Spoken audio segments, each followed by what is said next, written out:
नमस्कार, मैं हूं नवजोत रंधावा। बहुत स्वागत है आपका। देखिए, दुर्गोत्सव चल रहा है और हम आपको दिखा रहे हैं GK2 से हमारी ये खास पेशकश। अभी पर्दा है क्योंकि सौंदी पूजा की तैयारी शुरू हो रही है पीछे, और अब से कुछ ही देर बाद यहाँ पर संधि पूजा की शुरुआत होने वाली है। आज है अष्टमी का दिन और अष्टमी पर आज सुबह सुबह जहाँ एक तरफ कन्या पूजन होता है, वहीं यहाँ बंगाली समुदाय में कुमारी पूजन होता है। तो हम आपको दिखाएंगे तस्वीरें किस तरीके से कन्या पूजन, कुमारी पूजन संपन्न हुआ है। आज अष्टमी की रौनक भी आपको दिखाएंगे। साथ ही साथ क्योंकि दुविधा इस बार तिथियों को लेकर है, एक बढ़ी हुई तिथि, मतलब कि 10 दिन के नवरात्र, वैसे बढ़े हुए नवरात्र कहा जाता है कि शुभ संकेत और अच्छी एक गुड न्यूज लेकर आते हैं, है बिल्कुल वैसा ही। लेकिन अब क्योंकि कल नवमी है और नवमी के तुरंत बाद दशमी शुरू हो जाएगी, इसलिए कंफ्यूजन इस बात को लेकर भी है कि क्या दशहरा कल मनाना है या फिर परसों, यानी कि 1 अक्टूबर या 2 अक्टूबर। आपकी इस दुविधा को भी आज हम दूर करेंगे।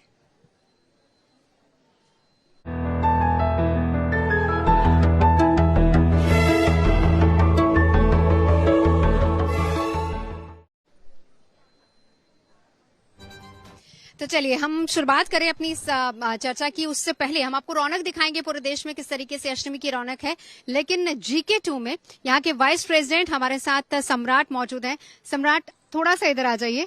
बहुत स्वागत है आपका। और अभी आप तैयारी कर रहे थे संधि पूजा की, मैंने बीच में आपको डिस्टर्ब किया, लेकिन ये बताइए क्या शुभ समय, शुभ मुहूर्त है संधि पूजा का, और क्या पूरे रिचुअल्स रहते हैं? संधि पूजा समझने के लिए सबसे पहले तो आपको समझना पड़ेगा उसका वर्ड का मतलब। संधि मतलब जब संधि जो विच्छेद, संधि विच्छेद जो हमने सीखा, तो कई लोगों ने सीखा है बचपन में। अष्टमी के लास्ट के 24 मिनट और नवमी के लास्ट के 24 मिनट नवमी के शुरुआत के 24 मिनट और अष्टमी के आखिर के 24 मिनट, उनको जोड़ के संधि पूजन हुआ जाता है। वो शुभ मुहूर्त इसलिए कहा जाता है कि वही मुहूर्त है जब माँ शक्ति, आदि शक्ति के अंदर से चामुंडा रूपी शक्ति का आविर्भाव हुआ और उन्हें चंड और मुंड शक्तियों को विनाश किया था, which is primarily your ego और उसकी आज की तारीख में जिसको हम कहते हैं कि बुराई अभी गई नहीं है, हम आज की तारीख में इसको इस तरीके से लेते हैं। हाँ, एब्सोल्युटली। तो चंड और मुंड की वध करने के बाद माँ का नाम पड़ा चामुंडा। तो ये जो 24 मिनट प्लस 24 मिनट का जो ये क्षण है, तो वो जो संधि जहाँ पर एग्जैक्टली जब अष्टमी और नवमी का मिलन होता है, उसी टाइम आपकी बलि प्रथा से, उस टाइम हम हमारे यहाँ पे वैष्णव पूजा होता है, तो यहाँ पे हमारा कुष्मांड बलि होता है, जिसको हम चालकुम लोग कहते हैं। इट्स लाइक अ गाव। ये पूरे दुर्गा पूजा में ये बहुत ही इम्पोर्टेंट एक पीरियड होता है, क्योंकि दुर्गा पूजा को हम महापूजा के नाम से जानते हैं। और महापूजा, दुर्गा पूजा बनती है स्नान, यज्ञ, अर्चना और बलि से। ये चार जिसमें हो, उसी को महापूजा कही जा सकती है। कुमारी पूजा के बिना जैसे दुर्गा पूजा असंपन्न है, वैसे ही बलि के बिना असंपन्न है, यज्ञ के बिना, अर्चना के बिना और स्नान के बिना। तो यहाँ पर अब से कुछ ही देर बाद वक्त 5:30 बजे का बताया गया है। 5:43 ये पूजा शुरू होगी। क्या क्या चीजें उसमें रहती हैं, पूजा सामग्री क्या क्या रहती है? देखिए, पूजा सामग्री की जाने से पहले एक समझ लीजिए कि आप देखिए, पहले माँ को जागृत किया जाता है। माँ चामुंडा रूप में प्रकट होती है, वध करते हैं, फिर वो एक भयंकर रूप में प्रकट होती है। वो उनका सबसे डरावना रूप होता है। तो पूरा जो जगत संसार है, देवी देवताएं जितने भी है, वो सब लोग माँ को एक आरती करते हैं। 108 दिए से उनकी आरती होती है। 108 कमल से, उनकी पुष्पों से वर्षा किया जाता है। और माँ को कहा जाता है कि माँ, अब आप शांत हो। आपके जो पैर रुधिर से, जो कीचड़ से भर गए हैं, उनको हमको धोने दो। आप शांत हो। आपका जो खड्ग है वो शुभाय भवतु, कि वो खड्ग पूरे दुनिया के लिए एक जस्टिस के फॉर्म में, शुभ फॉर्म में उनका संचार हो। तो यहाँ पे आप 16 किस्म के हमारे मिष्ठान्न बनते हैं, 16 किस्म के नमकीन माँ को चढ़ाया जाता है। हमारे संधि पूजा में ये फैमिली ट्रेडिशन है, हमारा अन्न का कोई भोग माँ को लगता नहीं है। पर अब बंगाली में अन्न का मतलब चावल होता है सिर्फ, अनफॉर्चुनेटली और फॉर्चुनेटली, बट माँ को लूची और हलवा दिया जाता है और सारा चीज 16 फॉर्म्स में उनको सजा के एक साथ सर्व किया जाता है। और फिर उसके बाद आरती। बिल्कुल। सो आरती, और हमारे यहाँ की आरती की एक स्पेशल चीज़ है जहाँ पे हमारी वो होती है, बलि होती है, जो बलिदान का जो एक स्तंभ बनाया जाता है जिसमें आपका शुगर केन, ये चाल कुमड़ जिसको बोलते हैं, केले वगैरह का जो बलि होता है वो हमारे 5 कोश को रिप्रेजेंट करता है जिनको हम काट के अलग करना चाहते हैं, ज्ञान कोश, आनंदमय कोश, कोशों को। तो उसके बाद आरती के साथ साथ हमारे यहाँ के जितने भी वधुएं हैं, जितने भी यंग लेडीज हैं, married on married, they all dance around it. ये एक विजय का संचार है। नहीं, धुनुची नहीं। अच्छा। ये हाथ पकड़ के नाचते हैं कि चंड मुंड का वध किया और वो शक्ति हमारे में है। वो माँ की वो शक्ति को धारण करते हुए उनका एक विजय उत्सव मनाया जाता है। तो इस उत्सव में हम भी शामिल होंगे। बहुत शुक्रिया आप यहाँ पर आए, इतनी आपने जानकारी दी है। तो देखिए, आज शाम के कार्यक्रमों के बारे में आपको पता चल गया। बस थोड़ी देर में पर्दा हटेगा, 5:45 का वक्त है, जबकि संधि पूजा की शुरुआत हो जाएगी। लेकिन इसके अलावा किस तरीके से पूरे देश में आज अष्टमी पूजन हुआ है, कैसे मंदिरों में भक्तों का तांता लगा हुआ है, सुबह से ही वो तस्वीरें लगातार आप देख ही रहे हैं। आज सुबह से ही बड़ी संख्या में भक्त पहुंच रहे हैं। आज कन्या पूजन भी हुआ है। और अगर हम बात करें कोलकाता की या फिर यहाँ की जितने भी दुर्गा पूजा पंडाल है, यहाँ पर कन्या पूजन नहीं, कुमारी पूजन हुआ है। वो तस्वीरें भी हम आपको लगातार दिखा रहे हैं। तो कन्या पूजन, अष्टमी पूजन, आज माँ का आशीर्वाद लेने का दिन है। लेकिन कल है माँ महागौरी का दिन, यानी कि नवमी। तो नवमी के दिन किस तरीके से पूजा होगी, क्या कुछ आपको इस दिन करना है और किस तरीके से माँ की कृपा पा सकते हैं, सब कुछ हम आपको आगे बताने वाले हैं।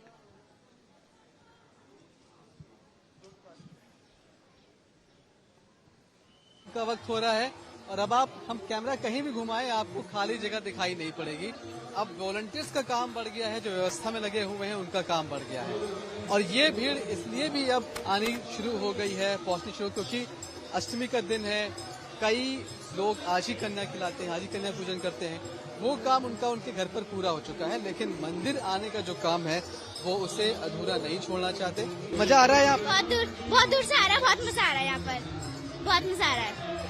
झंडे वाली का प्यारा दरबार दर्शन कर लो जी, महामाई का प्यारा दरबार दर्शन कर लो जी, ओ झंडे वाली का प्यारा दरबार दर्शन कर लो जी। आपने देखिए किस तरीके से माँ के जयकारे हो रहे हैं मंदिर में, भक्त किस तरीके से आज के दिन को मना रहे हैं। लेकिन साथ ही साथ कल है महानवमी का दिन। महानवमी की पूजा का क्या है विधान, क्या है शुभ मुहूर्त, किस तरीके से आप माँ को प्रसन्न कर सकते हैं, ये सब आपको बताते हैं।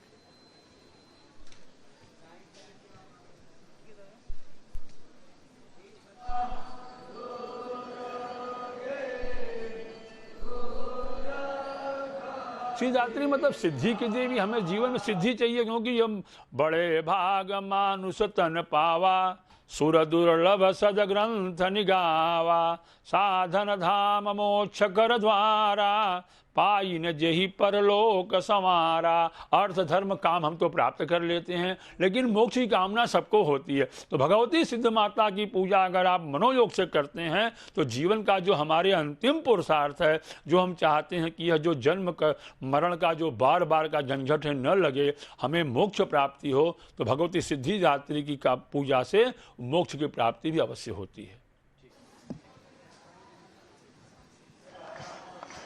तो चलिए, ये तो बात हुई कि किस तरीके से कल महानवमी की पूजा करनी है। हम आपको बताएंगे दशहरा की तिथि को लेकर भी कंफ्यूजन, उस पर चर्चा हम आगे करेंगे। लेकिन उससे पहले तमाम खास मेहमान हमारे साथ जुड़ चुके हैं, उनसे हम बातचीत करेंगे। दशहरा की तिथि को लेकर भी कंफ्यूजन है। कंफ्यूजन इस बात को लेकर है कि दशहरा कब है, कल है या फिर परसों है, क्योंकि 1 तारीख या 2 तारीख इसको लेकर लगातार कंफ्यूजन बना हुआ था। वान्या आर्य जी, संजय शर्मा, डॉक्टर नितिशा और राज मिश्रा जी हमारे साथ मौजूद है। दशहरा पर चर्चा करेंगे। उससे पहले राज मिश्रा जी आपके पास आते हुए, कल महानवमी का दिन है, कितना महत्वपूर्ण दिन है, किस तरीके से माँ को प्रसन्न किया जा सकता है और क्या है पूजा का पूरा विधान? देखिए, अगर इस दिन के महत्व को लेकर के देखा जाए तो ये दिन उतना ही महत्वपूर्ण है लिखा है कि योग जिस प्रकार योगी निरंतर अपने ध्यान को करता रहे, अपने पूजन को करता रहे और ब्रह्म की प्राप्ति का जब समय आए तो अगर उसका ध्यान भटक जाए तो उसने जितना अपने जीवन में तप किया वो सारा तप उसका नष्ट हो जाता है। योग सिद्ध फल समय जति अविद्या नाश। तो अगर नवमी का बहुत महत्वपूर्ण योगदान हमारे जीवन के अंतर्गत, नवमी वो तिथि है जो पूरे नवरात्र का जो हमने व्रत किया है, जो हमने पूजन किया है, उसका जो फल प्राप्त होता है वो नवमी को प्राप्त होता है।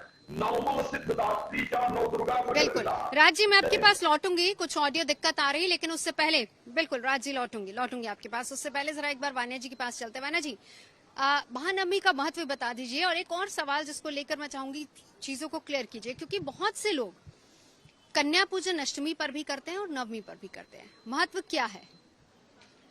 जी, कन्या पूजन जो है आप और आप नवमी पर भी कर सकते हो। नवमी पर करने का ये फायदा होता है कि आपने जो 9 दिन के व्रत रखे होते हैं, आपके व्रत पूरे हो जाते हैं, और कहीं ना कहीं वो दिन जो होता है माता सिद्धिदात्री का होता है। तो आपकी सिद्धियां, आपका कंप्लीशन, 9 अंक जिसका पूरा होना, तो ये नवमी तिथि है। और अदरवाइज कुछ लोग जगह अष्टमी भी करते हैं। जिन परिवारों में आप लोग शुरू से अष्टमी करते हैं वहां पर आप अष्टमी भी कर सकते हैं। आज जो है माता महागौरी का दिन है, 6:07 तक ये तिथि है। तो ये अगर आपने आज करना है तो वो आप कर लीजिए, पर सुबह का मुहूर्त जो है वो अभी निकल चुका है। और इसमें क्या है, 9 कन्याओं का पूजन करेंगे। दोनों ही दिन आप 9 कन्याएं बिठाएंगे।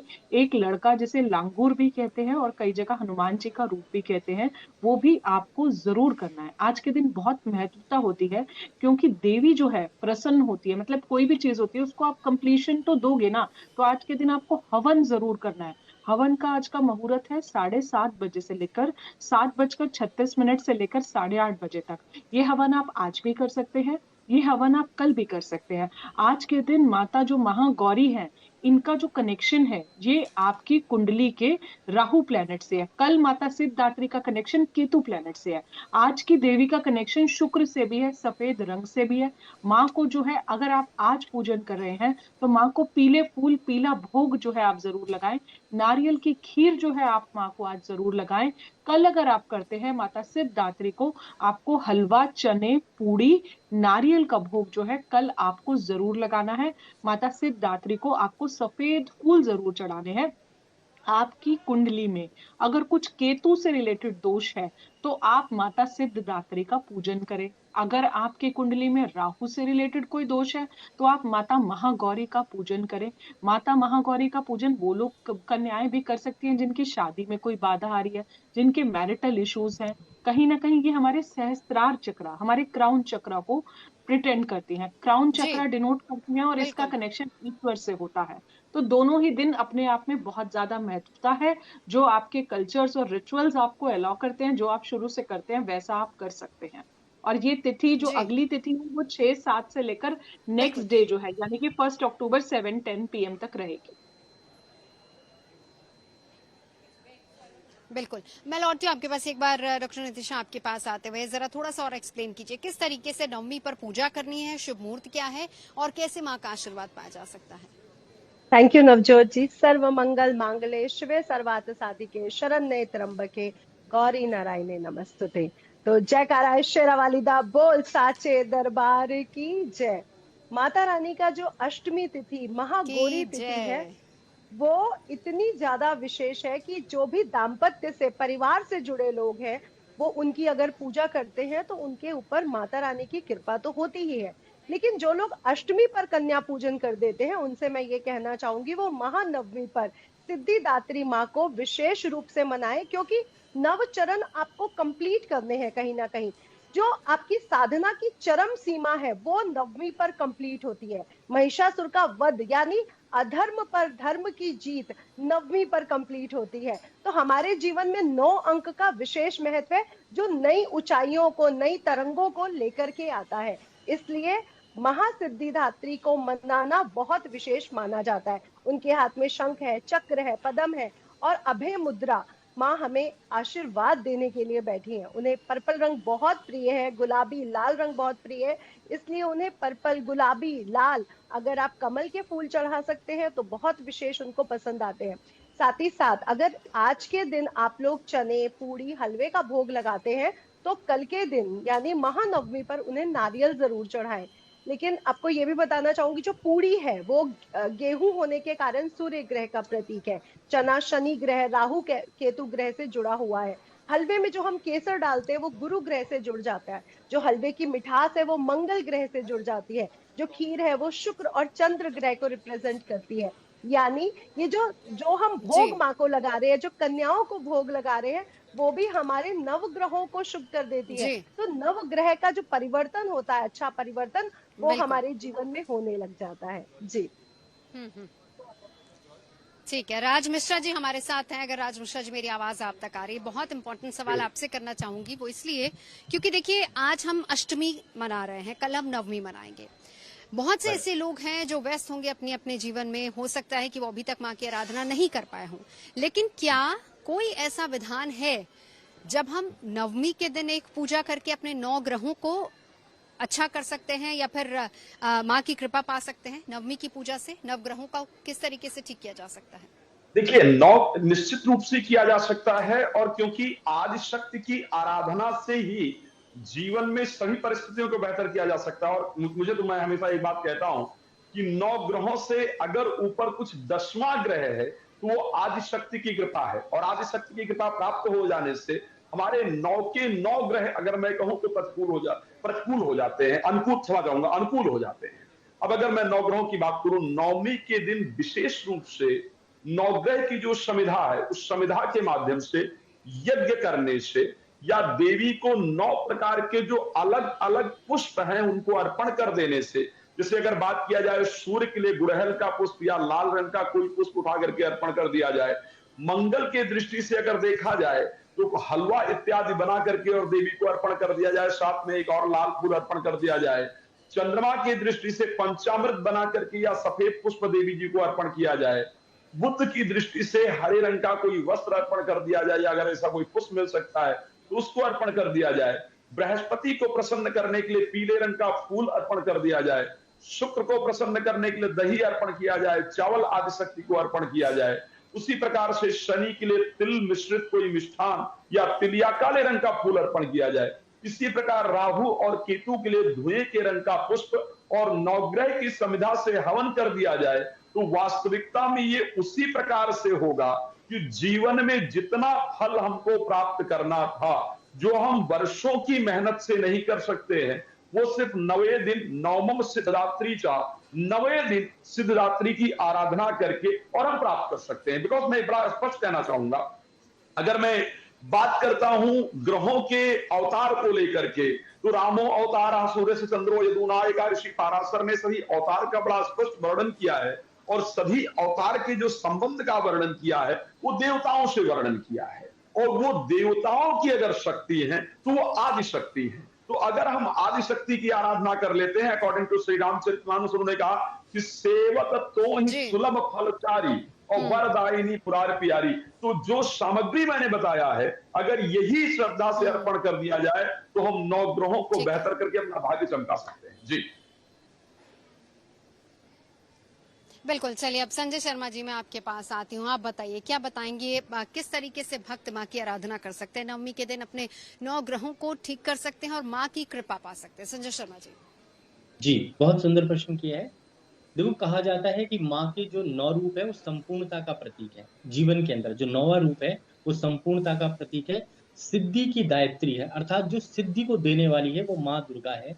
और जो पहले रूप की आप पूजा करते हैं, प्रथम शैलपुत्री, द्वितीय ब्रह्मचारिणी, तृतीय चंद्र घंटेति, कुष्मांडेति, चतुर्थकम, ये सारे जो स्वरूप हैं सिद्ध दायित्री तक, जब आप पूजा को संपूर्ण कर लेते हैं तो सिद्ध दायित्री का जो है दिन होता है, और उस दिन ये पूजा करने से आपको सभी फलों की प्राप्ति हो जाती है। और आज का दिन एक ऐसा दिन होता है कि जब आप कहते हैं कि महिषासुर मर्दनी, अर्थात जो महिषासुर मर्दनी है वो माँ दुर्गा है, और वह उसका जो स्वरूप है वो आपके जीवन में कहते हैं कि बुराइयों को हटाने वाला है। कहा जाता है असत्य पर सत्य की जीत, हम कहते हैं कि विजय तिथि मानते हैं हम, और 10वीं को, तो ये संपूर्णता का प्रतीक है। 9वीं भी 9, जैसे जिस प्रकार से 9 ग्रह बना है, प्रकृति और नेचर की अगर हम बात करें तो अभी पंडित जी ने बड़ा सुंदर बताया कि 9 यज्ञ, 9 लकड़ियों का यज्ञ, या 9 समिधाओं का यज्ञ करना चाहिए। उसी प्रकार से जो 9 देवियां हैं उनकी पूर्णता के लिए जब भी आप कोई यज्ञ करते हैं और कहा जाता है कि 9 अष्टभुजाधारी है, माँ 10 भुजाधारी भी है। तो जो कहते हैं महाकाली, महासरस्वती, महागौरी, ये तीनों जो स्वरूप है, अष्टमी के दिन महागौरी की और नवमी के दिन सिद्ध गायत्री की जब हम पूजा करते हैं संपूर्णता के लिए, तो आज का दिन एक ऐसा विशेष दिन होता है जिसमें आप अपनी सिद्धियों को प्राप्त कर लेते हैं। जब नवरात्रों में पूजा करते हैं, आप 9वें दिन का जब व्रत करते हैं, उसके बाद जब यज्ञ करते हैं तो उसके संपूर्ण फल आपके जीवन में प्राप्त हो जाते हैं। और यह दिन एक ऐसा शुभ दिन होता है जो शक्ति का दिन, शक्ति के रूप में माना जाता है। शक्ति से ही भक्ति और भक्ति से ही शक्ति जीवन में प्राप्त होती है और आनंद ही आनंद माँ दुर्गा देती है। और कहते हैं जिस प्रकार से कठोर तप व्यक्ति अपने जीवन में कर लेता है, तपस्या से सिद्धि को प्राप्त करता है, तो उसी प्रकार से सिद्ध गायत्री जो है सिद्धि तभी प्रदान करती है जब आप माँ के रूप की इस रूप की पूजा करते हैं और कठोर तप करते हैं, तभी आपके जीवन में जो है सब कुछ आपको जीवन में प्राप्त हो जाता है। और 9 ग्रहों की आपने बात की थी, 9 चलिए मैं लौटती हूँ जो है आपके पास। और यहाँ पर भी जहाँ हम मौजूद हैं GK2 के इस पूजा पंडाल में, यहाँ पर भी पर्दे के उस पीछे माँ के लिए आज संधि पूजा की शुरुआत हो रही है। और फिलहाल जो तैयारियां हैं वो पूरी तरह से चल रही हैं अंदर पीछे, और साथ ही साथ शंख भी बज रहा है। यानी जैसे जैसे तैयारियां संपन्न होती जा रही हैं वैसे वैसे शंखनाद भी हो रहा है। लेकिन अब से कुछ ही देर बाद शुभ मुहूर्त के हिसाब से यहाँ पर संधि पूजा की शुरुआत होगी, जो हम आपको दिखाएंगे। और फिर उसके बाद आरती, और आरती के बाद के सारे कार्यक्रम जो भी होंगे हम लगातार आपको गुड न्यूज टुडे पर दिखाएंगे। लेकिन उससे पहले माँ सिद्धिदात्री, सिद्धियों को देने वाली, वरना जी कहा जाता है सिद्धियां अगर आपको प्राप्त करनी है तो माँ को प्रसन्न कर लिया जाए। सरल सा एक उपाय जो कोई भी कर सकता है। नेम की टर्मिनोलॉजी ही कहती है सिद्धियों को प्राप्त करने वाली, सिद्धियों को देने वाली। 9 नंबर अंतिम देवी, कंप्लीशन का नंबर, मैनिफेस्टेशन का नंबर। आज के दिन जो आपको सिद्ध करना है, देवी के आगे उनको हलवा, पूड़ी, चने, नारियल, मौसमी और खीर का भोग अगर आप लगाते हैं तो आपको सारी सिद्धियां मिलती हैं। अंत में आपने जो 8 दिन तप किया उसका कंप्लीशन होता है। माँ के आगे बैठे, माँ के आगे जाप करें आप। अगर आप रात भर जाग सकते हैं तो बहुत अच्छा है। हवन करें। हवन में जो है, जैसा कि और पैनलिस्ट भी बता रहे थे, 9 समिधा जरूर डालें। हवन में जो है थोड़े से लाल सूखे पुष्प जो है वो आपने आज के दिन जो है जरूर डालने हैं। हवन में भी लौंग, सुपारी, नारियल, लौंग, सुपारी का भोग जो है और हरी इलायची का भोग आप हवन में भी डाल सकते हैं। थोड़ा सा बतासा जो होता है उसको भी आप थोड़ा सा ऐसे करके क्रश करके वो भी आप जो है इस टाइम हवन में डालिए। माँ से जो भी मांगना है माँ से मांगिए, और क्षमा याचना करना बिल्कुल भी ना भूलें। जो हमने 9 दिन तप किया उसमें अगर हमसे जाने अनजाने में कोई गलती हुई है तो माँ से आप उसके लिए जरूर क्षमा मांगे। आज के दिन माँ को जो है एक कलावे में 27 पान के पत्ते जो हैं अगर आप वो चढ़ा देते हैं तो बहुत ज्यादा शुभ होगा। माँ सिद्धिदात्री के लिए एक सफेद मिठाई अगर आप अपने हाथों से खुद बनाते हैं बहुत अच्छा है। मखाने की खीर भी बनाएं आप माँ के लिए जरूर।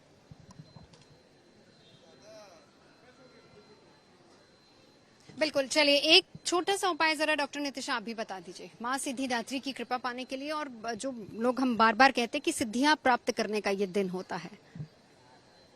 जी, बहुत ही अच्छा क्वेश्चन है नवजोत जी कि सिद्धियों को प्राप्त करने के लिए महासिद्धि का क्या उपाय किया जाए।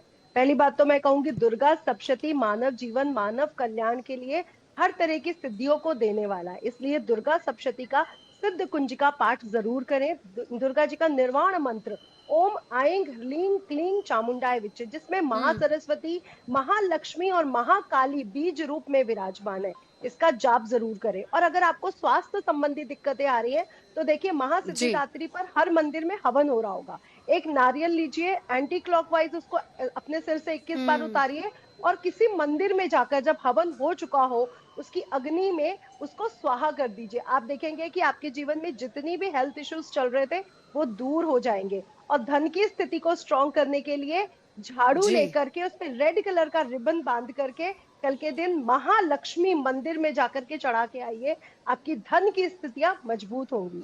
जी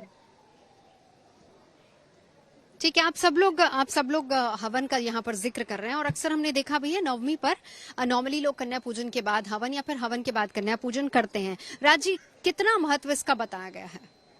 देखिए, यज्ञ का वैसे भी अगर नवजोत जी बात की जाए तो ये 2 चीजें हैं आप सबने सुना होगा कि कुछ भी हो तो ब्राह्मण को भोजन करा या कुछ भी हो तो यज्ञ कर डालो। इन दोनों चीजों का बड़ा महत्वपूर्ण योगदान है।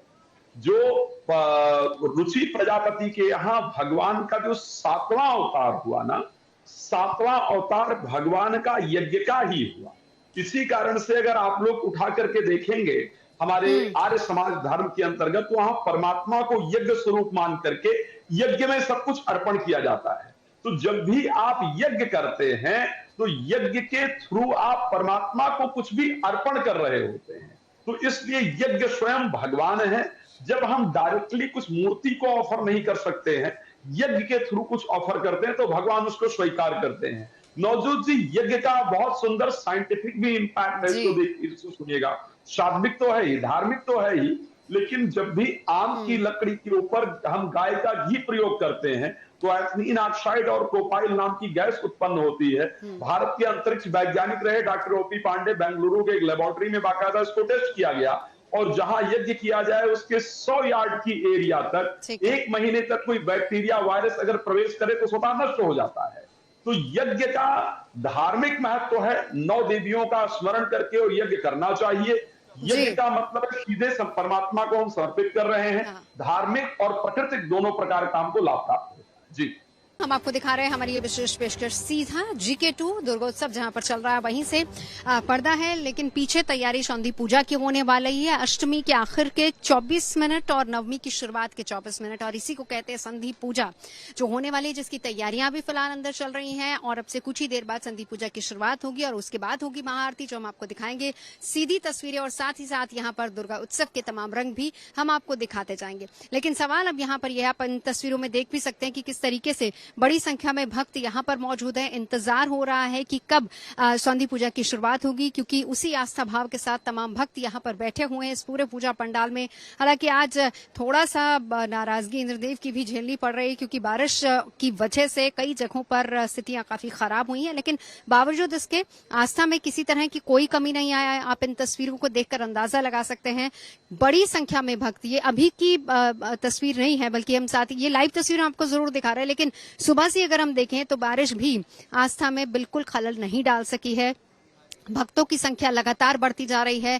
सीआर पार्क और GK2 ये पूरा ऐसा इलाका जहां पर 9 से 10 पूजा पंडाल हैं जो सजाए गए हैं, और यहां पर इस वक्त संधि पूजा की तैयारी हो रही है और सामने भक्त बैठे हैं, और उसके बाद संधि पूजा के बाद आरती भी संपन्न की जाएगी, जिसकी सारी तस्वीरें हम आपको लगातार दिखाएंगे, यानी दुर्गा उत्सव के सारे रंग आपको दिखाएंगे। अब बात करते हैं दशहरा की। दशहरा कब है? कंफ्यूजन लोगों के मन में ये भी है कि दशहरा कल या फिर परसों, यानी कि 1 अक्टूबर या फिर 2 अक्टूबर। सबसे पहले जान लेते हैं पंडित शैलेंद्र पांडे से कि वो क्या बता रहे हैं, दशहरा की तिथि को कब है और मनाना कब है।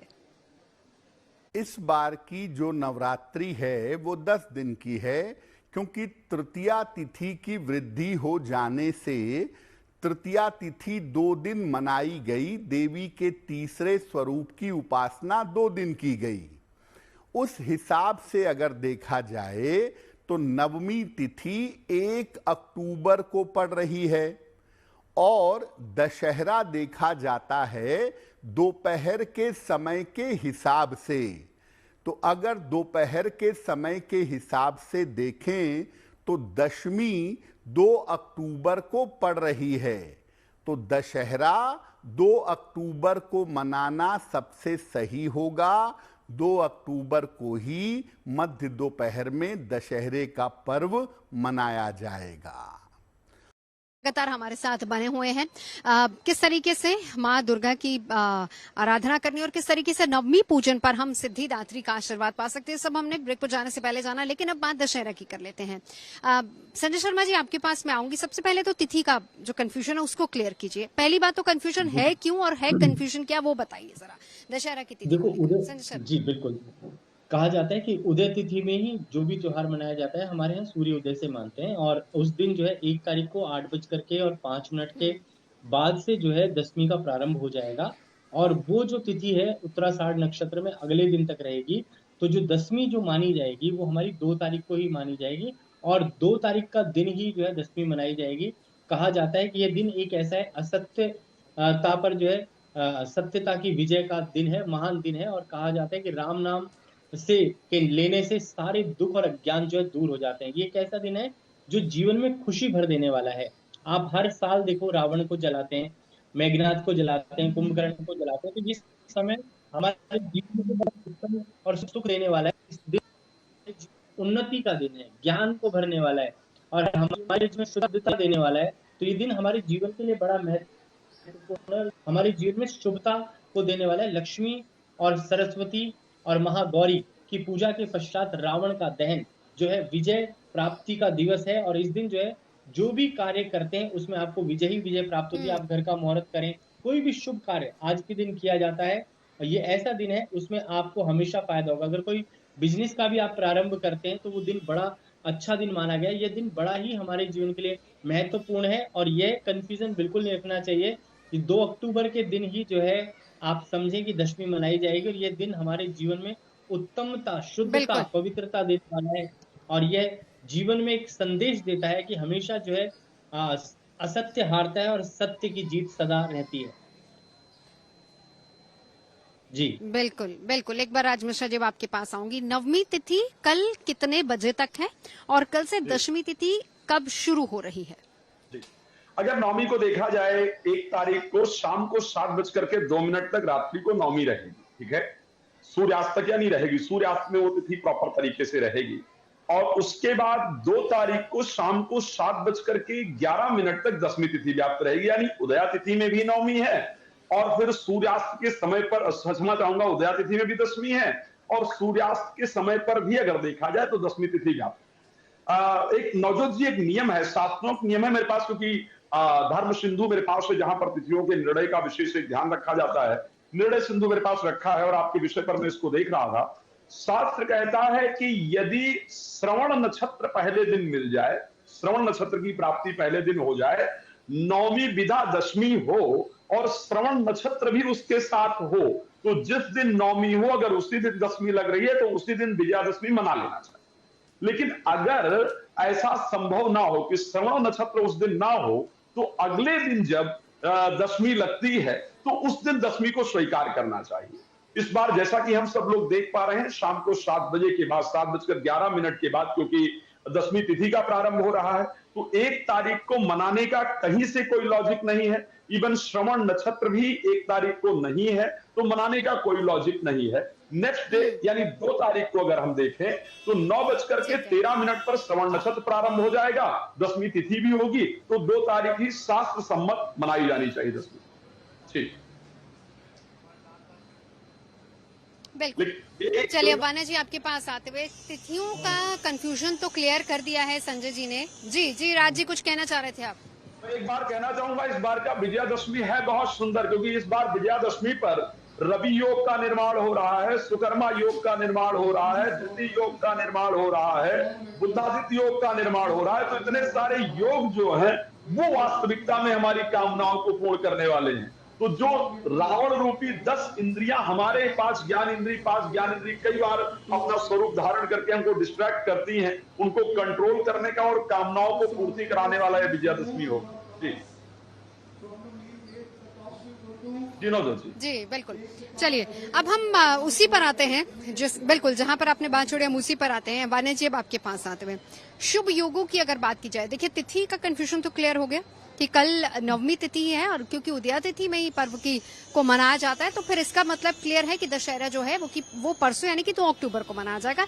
ये कंफ्यूजन क्लियर होगी। लेकिन अब उसी पर शुभ योगों की भी बात करेंगे, कौन से अहम और शुभ योग बन रहे हैं? देखिए बहुत ही खास दिन है, जैसा कि अभी दोनों पैनलिस्ट ने बताया, दशहरा जो है वो 2 को ही मनेगा। इसमें जो है रावण दहन का जो समय है वो 6:03 से लेकर 7:10 शाम के, ये रहेगा दहन का आपका समय। बहुत ही खास योग है। इस दिन भगवान श्री राम की आराधना जरूर करें। रवि योग भी है और भी बहुत सारे शुभ योगों का इस दिन जो है निर्माण हो रहा है। इसके अलावा इस दिन भगवान श्री राम की पूजा जरूर करें। उनको जो है इमरती का भोग जो है वो आप जरूर लगाएं। फाफड़ा और इमरती का भोग जो है वो आप लगा के पूरे घर में बांट सकते हैं। तुलसी के पौधे पर इस दिन दिया जरूर जलाएं। श्री राम ने इस दिन शमी के पौधे की पूजा की थी। इस दिन आपको शमी के पौधे पर भी जो है जाके एक दिया जरूर जलाएं। इस दिन तुलसी माँ की पूजा जो है आपको जरूर करनी है। तुलसी माँ पर भी आप दिया जरूर जलाएं। घर में अंधेरा ना रखें। घर के मुख्य द्वारों पर भी जो है आपको दिया जरूर जलाना है। रावण दहन के बाद उसकी लकड़ी जो है वो जरूर आप अपने घर में लाएं और उस लकड़ी को जो है संभाल के रखें। जो लकड़ी हमें ये सिखाती है कि जीवन में जो है हमें शॉर्टकट्स नहीं अपनाने हैं। बुराई पर अच्छाई की जीत जो इस दिन हुई थी कि चाहे अच्छाई में थोड़ा समय लग सकता है, लेकिन हमें किसी भी रूट को जो है बाईपास नहीं करना है। बहुत ही शुभ दिन चल रहे हैं, देवी के दिन, उसके बाद फॉलोड बाय दशहरा। तो दशमी तिथि जो है ये अपने आप में खास है। इस दिन दुर्गा माँ की ऊर्जा, भगवान श्री राम की ऊर्जा और रावण से जो हमने सीखा, इस दिन जो है आपको जीवन में जो भी आपको अचीव करना है वो आप सीता मैया से भी गुहार लगा सकते हैं कि हे सीता मैया, जो भी आपको लाइफ में चाहिए, कि आप हनुमान जी से कहो कि मुझे मेरे जीवन में ये चाहिए। आप एक बार ये उपाय करके देखिए। सीता मैया से बोलिए कि आप हनुमान जी से कहिए कि मुझे ये मेरे जीवन में चाहिए। ये जो है दशहरा हमें ये भी सिखाता है कि ज्ञान की कोई सीमा नहीं है। रावण भी बहुत ज्ञानी थे, तो कहीं ना कहीं ज्ञान जो है, ज्ञान के साथ साथ हमें जो है शॉर्टकट्स नहीं अपनाने और कोई गलत राह जो है वो हमें जीवन में नहीं अपनानी है। इस दिन जो है राम रक्षा स्रोत का पाठ जो है वो भी अगर आप करते हैं तो वो भी आपके लिए बहुत ज्यादा शुभ होगा। बजरंग बाण भी इस दिन आप जरूर सुन। बिल्कुल। अब डॉक्टर नितिशा आपके पास आते हुए, क्योंकि आप हमेशा अक्सर छोटे छोटे ऐसे उपाय बताते हैं जो सबके लिए ज्यादा फलदायी रहते हैं, तो मैं यही जानना चाहूंगी नवमी और दशमी दोनों पर किस तरह के उपाय किए जा सकते हैं। जी देखिए, विजयदशमी विजय श्री का त्योहार है, जहाँ पर हमें हमारे सभी जो प्रॉब्लम्स हैं उससे हमें विजय प्राप्त हो सकती है। और इस दिन प्रभु राम जी माँ सीता के साथ इनकी पूजा भी होती है। इसलिए 1.25 मीटर अगर पीला कपड़ा लिया जाए, उसमें 1.25 पाव मिठाई रखी जाए, 2 जनेऊ का जोड़ा, मतलब 2 जनेऊ आपने रखने हैं, और इसमें एक रखना है नारियल जिसमें सूत्रा बंधा हो। अगर आपके कारोबार में, जॉब में या किसी भी तरह की कोई ना कोई परेशानी आ रही है जहाँ पे आप विजय प्राप्त करना चाहते हैं, कोई प्रमोशन चाहते हैं, कोई कष्ट है जिससे आप भागना चाहते हैं, तो श्री राम जी के मंदिर में इस पीली पोटली को रख के आइए और उनसे प्रार्थना करिए कि जो भी मेरी प्रॉब्लम्स चल रही हैं, या प्रमोशन नहीं हो रहा, या कारोबार में अच्छे से बाधाएं आ रही हैं, कुछ सही नहीं चल रहा है, तो आप उनसे प्रार्थना करिए, आपकी सभी बाधाएं दूर होंगी और जीवन आपका बहुत एक स्थिर रूप में चलने लग जाएगा। एक और उपाय बताना चाहूंगी कि ये जो दशहरे का त्योहार है, विजयदशमी का त्योहार है, इस दिन नीलकंठ पक्षी के दर्शन से शुभता की प्राप्ति होती है, इसलिए इसके दर्शन जरूर करें। इसलिए पक्षियों को कुछ ना कुछ जरूर दाना डालें। रावण दहन के बाद जो लकड़ी जो हम लोग लाते हैं, देखिए गायब हो जाती है थोड़ी देर में, वो लकड़ी हमारे घर की हर प्रकार की नकारात्मक ऊर्जाओं को समाप्त कर देती है। इसलिए उसे मुख्य द्वार के पीछे किसी भी काले कपड़े में लपेट कर जरूर बांधें। आप अपने जो बीमार या रोगी व्यक्ति है उसके पास भी इस लकड़ी को रख सकते हैं। और अगर हम महानवमी की बात करें, सिद्धिदात्री, तो ये सिद्धियां देने वाली है। आज के दिन सिद्ध कुंजिका और माता के निर्वाण मंत्र और सिद्ध कुंजिका के साथ साथ दुर्गा कवच का पाठ करना बिल्कुल भी ना भूलें। आपके जीवन में हर प्रकार के कष्ट दूर होंगे, सिद्धियां प्राप्त होंगी और ऐश्वर्य, सुख, समृद्धि आपकी बढ़ेगी। बिल्कुल। चलिए आखिर में संजय जी आपके पास आते हुए 2 छोटे छोटे से मंत्र बता दीजिए। जी, जो दुर्गा का सबसे पावरफुल मंत्र है, सिर्फ ओम ह्रीम शब्द का उच्चारण करें, या ओम ह्रीम बोल सकते हैं, या ओम नमः चंडिकाय नमः। और जीवन के अंदर अगर सुख, शांति, समृद्धि सब कुछ चाहिए तो या देवी सर्वभूतेषु बुद्धि रूपेण संस्थिता नमस्तस्यै नमस्तस्यै नमस्तस्यै नमो नमः। क्योंकि अगर हमारे पास बुद्धि और ज्ञान आ गया तो उससे सब कुछ प्राप्त हम अपने जीवन में कर सकते हैं। और मैं एक बात और जोड़ना चाहूंगा, आज के दिन अपराजिता के पौधे की पूजा करना विशेष महत्वपूर्ण है। इसके अलावा नीलकंठ दर्शन जो बताया इन्होंने वो बड़ा शुभ है। और शमी के पौधे की पूजा अगर की जाए तो आज के दिन विशेष करके जो भी सिद्धियां आप प्राप्त करना चाहते हैं उन सभी सिद्धियों की प्राप्ति होती है। बैंगनी कलर का पुष्प जो है भगवान को अर्पित करें, उससे विशेष लाभ मिलता है आज के दिन। जी बिल्कुल। चलिए चलते चलते एक उपाय कोई छोटा सा राज मिश्रा जी आपसे जानना चाहेंगे। मेरे दृष्टि से अगर मैं सिद्धात्री माता की बात करूं तो शास्त्र ने कहा पुत्रो जायत पुत्रो माता कौशल को माता न भवति। बहुत श्रद्धा से उनके सामने बैठ जाइए और बैठ करके बस अपने नेत्रों को बंद करके माँ के स्वरूप को अपने मस्तिष्क में बिठा करके ओम या देवी सर्वभूतेषु माँ सिद्धात्री रूपेण संस्थिता नमस्तस्यै नमस्तस्यै नमस्तस्यै नमो नमः। श्रद्धा पूर्वक बैठ करके इस मंत्र का स्मरण कर लीजिए। ये सत्य कहता हूं, यदि हृदय से स्मरण किया तो माँ आपकी कामनाओं को निश्चित रूप से पूर्ण कर देंगी। वैसे केसर युक्त हलवा बना करके माँ को भोग लगाने से और उसको स्वयं ग्रहण करने से हमारी जो संसारिक विपत्तियां हैं वो दूर हो जाती। जो मंत्र बताया उसको स्मरण करने से माँ की कृपा से लौकिक यानी संसार की और परलौकिक यानी जो हमारी मोक्ष इत्यादि है वो भी हमको प्राप्त होता है। इस लोक में और परलोक में दोनों में हमारी कामनाएं पूर्ण होती हैं। तो माता की कृपा जितनी प्राप्त की जा सके उतना कम है। बिल्कुल। एक आखिरी 30 सेकंड बताइए। आखिरी 30 सेकंड वाना जी, आखिरी उपाय आपसे जानना चाहूंगी। हमने माँ को प्रसन्न कैसे करना ये जान लिया, किस तरीके से कन्या पूजन करना ये जान लिया, लेकिन दान का बहुत महत्व था। कोई एक चीज जो दान के रूप में दी जा सकती है जिससे कृपा प्राप्त हो? जी, पूरी चने भोग का जो भोग है वो तो देना ही है। दान में श्रृंगार की वस्तुएं जो है वो आप छोटी छोटी कन्याओं को दे सकती हैं। लाल रंग के छोटे छोटे पर्स, उसमें एक एक सिक्का डाल के जो है वो भी आप दे सकती हैं। और लाल चुन्नियां जो है वो कंजकों को चढ़ा सकती हैं। और कंजकों से अपने घर में जो है जब आप कंजक बिठाएं तो उनको बोलें कि अक्षत जो है वो आपके घर में छिड़क के जाए ताकि प्रॉस्पेरिटी आपके घर में हमेशा बनी रहे। बिल्कुल। चलिए माँ की कृपा सभी पर हो और इसी मनोकामना के साथ आप तमाम खास मेहमान हमारे साथ जुड़े। कैसे सिद्धिदात्री माँ की उपासना करनी, आराधना करनी है, ये सब हमने जाना और दशहरा तिथि का कंफ्यूजन भी आप सबने क्लियर किया। इसके लिए बहुत बहुत धन्यवाद।